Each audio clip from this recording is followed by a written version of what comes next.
Hi there, I'm B. Sedgwick, and today I wanted to talk a little bit about all those things that we absolutely know are true. And sometimes they're about somebody else, like it might know it's true that I always drink black coffee and never order anything with coconut, except that isn't always true. But you might think it is because that's the pattern that you see around.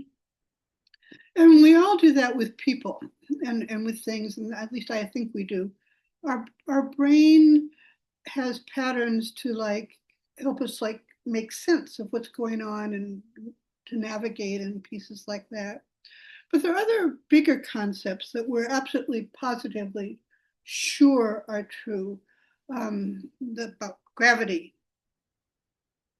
or that or time. And this week we're playing with time, or I'm playing with time in Spirit Moxie. And we think of time, or people think of time as a limited resource, as something that needs to be managed, um, that's um, that's linear, that just works in a straight line.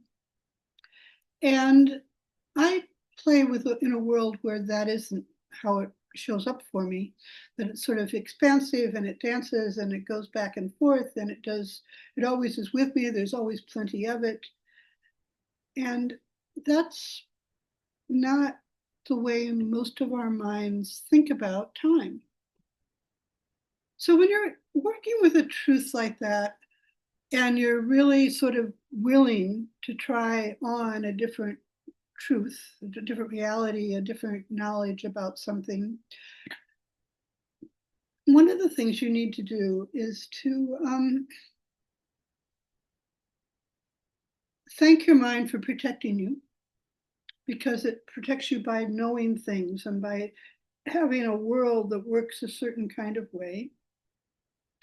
And then give it some alternative plans in case things don't work out quite the way you are. Like, if you're late to the meeting, what will happen?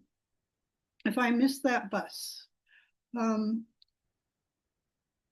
and it's amazing that when you live in a place of just expansiveness, things sort of work, just seem to work out. The meeting starts late that you got too late.